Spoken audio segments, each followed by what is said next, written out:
Formula ఈ race case విచారణను ED వేగవంతం చేసింది. నేటి నుంచి నిందితులను విచారించనుంది. హెచ్ఎండీఏ మాజీ చీఫ్ బిఎల్ఎన్ రెడ్డి ఈ రోజు ఈడీ ముందుకు రానున్నారు. రేపు senior IAS officer Arvind Kumar ను, ఈ నెల 7న కేటీఆర్ ను ఈడీ అధికారులు ప్రశ్నించనున్నారు. వీరు పెమా చట్టాన్ని ఉల్లంఘించి హెచ్ఎండీఏ నిధులను విదేశీ కంపెనీకి బదిలీ చేశారని ఈడీ ఆధారాలు సేకరించినట్లు సమాచారం.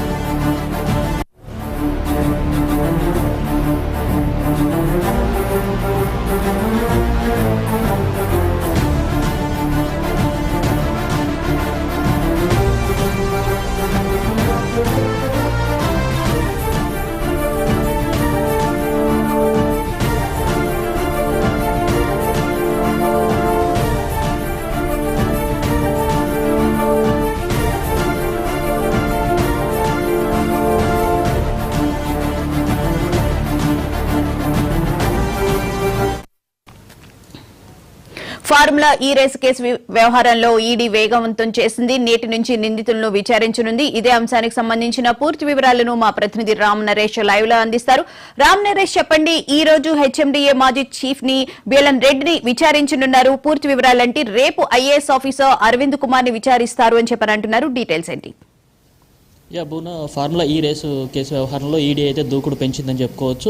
ఒకవైపు ఏసీబీకి సంబంధించిన కేసు విచారణ కొనసాగుతున్న నేపథ్యంలోనే ఈడీ కూడా దూకుడు పెంచింది.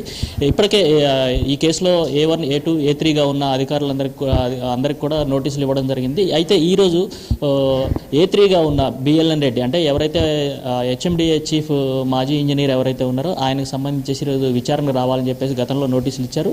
ఈరోజు మరికొద్ది సేపట్లో ఆయన్ని విచారించేందుకు ఈడీ అధికారులు అయితే సిద్ధమయ్యారు. ప్రధానంగా ఏంటంటే ఫార్ములా ఈ రేస్ కేసు సంబంధించేసి ఫెమా నిబంధనలకు విరుద్ధంగా నిధుల బదలాయింపు జరిగింది. ఈ నిధుల బదలాయింపు ఎవరు చేయమన్నారు, ఎవరు చేశారు, ఏ విధంగా జరిగిందనే అంశంపై ఈరోజు బిఎల్ఎన్ రెడ్డిని ప్రశ్నించనున్నారు. దీనికి సంబంధించి అంటే ఒప్పందాలు ఏ విధంగా జరిగాయి, ఆ ఒప్పందాల్లో మీ పాత్ర ఏంటి అనేది సంబంధించేసి ఈడీ అధికారులు ఆయన్ని విచారించే అవకాశం ఉంది.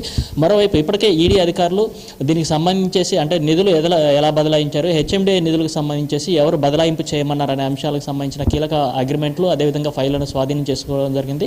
మరోవైపు నిధులు బదలాయించిన ఐఓసీ అంటే ఇండియన్ ఓవర్సీస్ బ్యాంకుకు సంబంధించిన అధికారులను కూడా ఇప్పటికే ఈడీ అధికారులు ప్రశ్నించారు. వాళ్ళ దగ్గర నుంచి కొంత కీలక సమాచారాన్ని తీసుకున్నారు.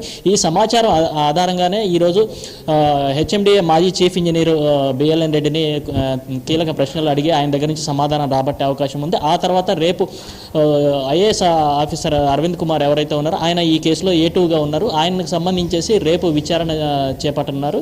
మొత్తంగా ఈ కేసులో A2, A3గా ఉన్న వీళ్ళిద్దరిని విచారించిన తర్వాత ఈ నెల 7వ తేదీన ముఖ్యంగా అంటే ఈ కేసులో A1గా ఉన్న బీఆర్ఎస్ వర్కింగ్ ప్రెసిడెంట్ మాజీ మంత్రి కేటీఆర్ను విచారించేందుకు ఈడీ అధికారులు అయితే సిద్ధమయ్యారు. దీనికి సంబంధించేసి అన్ని కీలక సమాచారాలన్నీ సేకరించిన తర్వాతనే A1గా ఉన్న కేటీఆర్ని ప్రశ్నించాలని చెప్పేసి ఈడీ అధికారులు భావించారు. ప్రధానంగా ఏంటంటే ఇప్పటికే ఏసీబీ అయితే దీనిపై నిధుల బదలాయింపు కానీ తర్వాత ఆర్థిక శాఖ అనుమతులు కానీ కేబినెట్ సబ్ కమిటీకి సంబంధించిన అనుమతులు కానీ ఏమీ లేకుండానే నిధుల బదలాయింపు జరిగారు.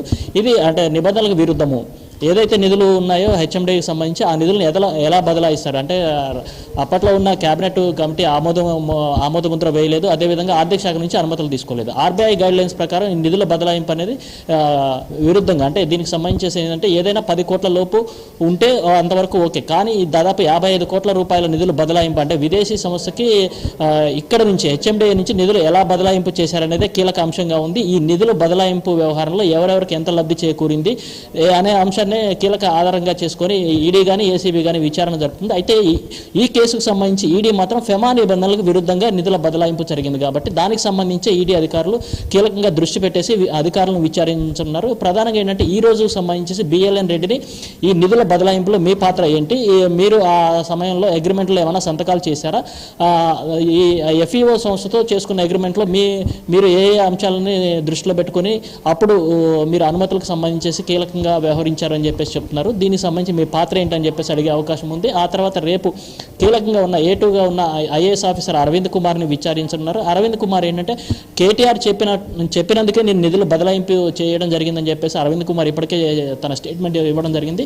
అయితే ఆయనకు సంబంధించేసి అంటే ఈ నిధుల బదలాయింపులో మీ పాత్ర ఏంటి, మీరు ఏమైనా కీలక ఫైల్ మీద సంతకాలు చేశారా లేదా, ఈ నిధులు బదలాయింపు చేయమని చెప్పేసి కేటీఆర్ మీకు రిటర్న్గా ఎక్కడన్నా ఇచ్చారా, ఫైల్ మీద ఏమైనా సంతకాలు పెట్టారా అనే అంశాలకు సంబంధించి కూలంకషంగా రేపు ఆయన విచారించున్నారు. మరికొద్దిసేపట్లో అయితే బిఎల్ఎన్ రెడ్డిని విచారించేందుకు అన్ని ఏర్పాట్లు చేశారు. ఈ విచారణకు అధికారులు మరికొద్దిసేపట్లో అంటే బిఎల్ఎన్ రెడ్డి మరికొద్దిసేపట్లో హాజరవుతారు. ఆయనతో పాటు రేపు అరవింద్ కుమార్ హాజరవుతారు.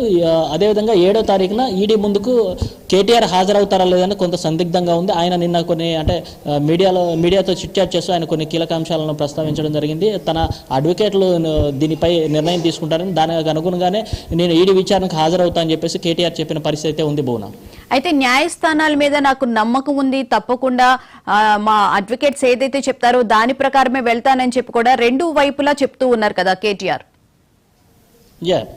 ఈ ఫార్ములా ఈ రేస్ కేసు వ్యవహారంలో తాను న్యాయపరంగానే ముందుకు వెళ్తానని కోర్టులపై నమ్మకం ఉంది అని చెప్పేసి కేటీఆర్ చెప్తున్న పరిస్థితి. అయితే దీనికి సంబంధించి అంటే ఈడీ ఇప్పుడు ఆల్రెడీ ఏసీబీ కేసుకు సంబంధించి విచారణ కొనసాగుతుంది. నిన్న అంటే మొన్న వాదనలన్నీ పూర్తి అయిపోయాయి. 31వ తారీఖు వాదనలు అంటే ఇటు కేటీఆర్ తరపున వాదనలు పూర్తయ్యాయి, అటు ఏసీబీ తరపున వాదనలు పూర్తయ్యాయి.